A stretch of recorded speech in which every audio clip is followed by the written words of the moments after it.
Communism.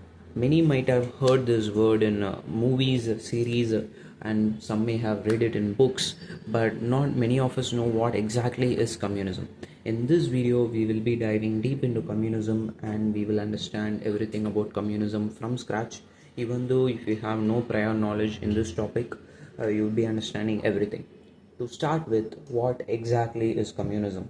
Communism is nothing but just a basic idea that there will be no social classes, no private ownership, and everything will be owned by everyone. And people will contribute to what they can and take only what they need. That is communism.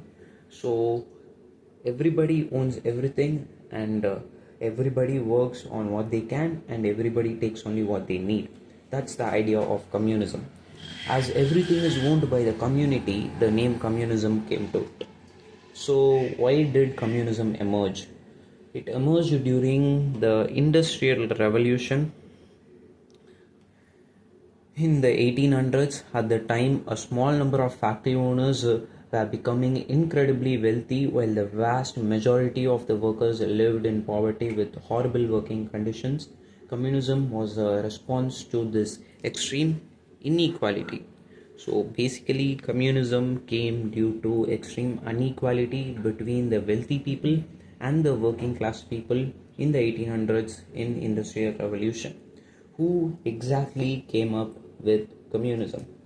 The main thinkers were two German philosophers. Their names are Karl Marx and Friedrich Engels.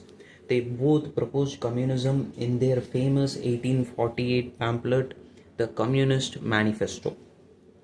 They argued that history is a story of struggle between the rich and the working class.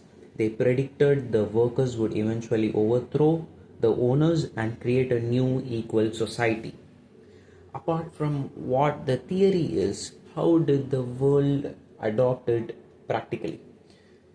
Okay, it wasn't adopted peacefully. The first major success was the 1917 Russian Revolution led by Vladimir Lenin, which was the creation of Soviet Union. After World War II, the Soviet Union's power grew, and the communist governments, often backed by Soviets, took over the Eastern Europe, China, North Korea, Vietnam, and Cuba.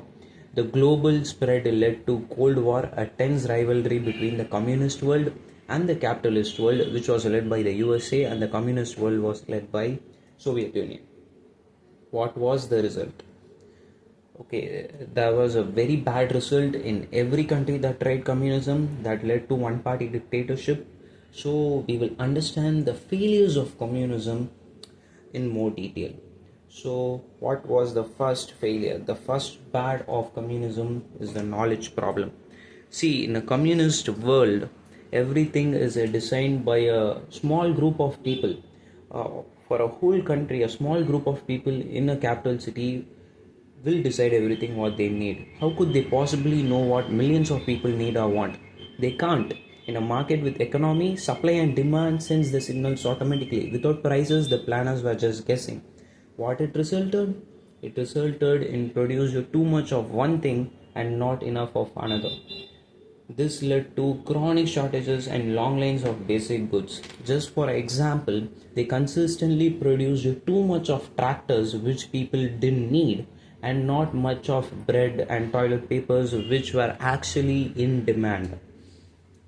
And the second problem was the incentive problem.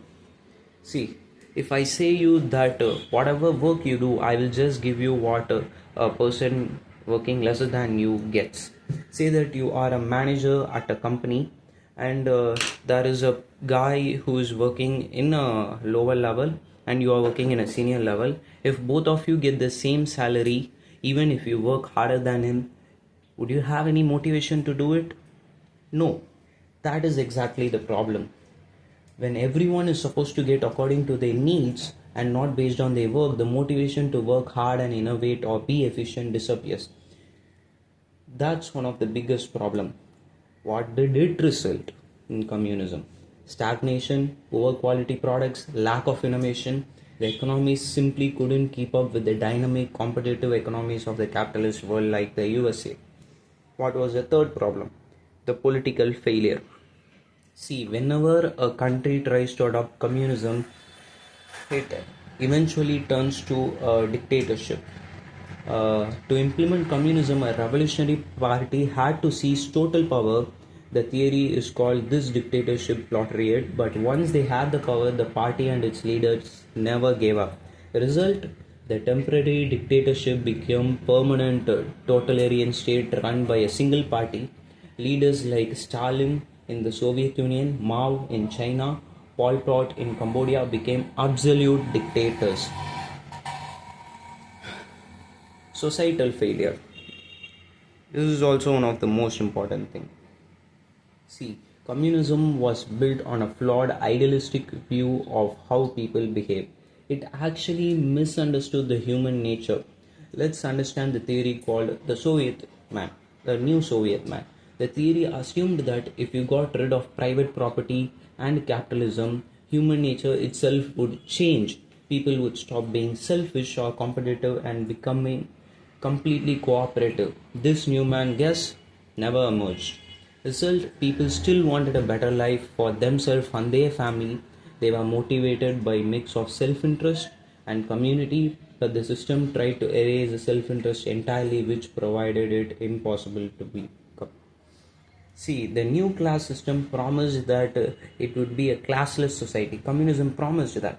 But as a result, due to dictatorship, at the top was a small, powerful, elite Communist Party officials who had special access to better food, cars, and housing. At the bottom was everyone else. So the system didn't eliminate the classes, it just replaced the old ruling class with the new one, often more brutal one. Okay, as we see the bad of communism, let's see some good on it. What exactly it had good? Okay, see, on the positive side, some communist states were able to rapidly industrialize, which led to put the first man on space. See, Soviet Union was the first country to put a man on space, which was an incredible scientific breakthrough, and it should be definitely encouraged. And the second one is high literacy rate. Due to communism, there was a equal healthcare and education to everyone regardless of what their family background is, which increased their literacy rate and basic healthcare. These are some of the goods of communism. So how exactly is communism working today? See, the communist model of the 20th century has largely failed.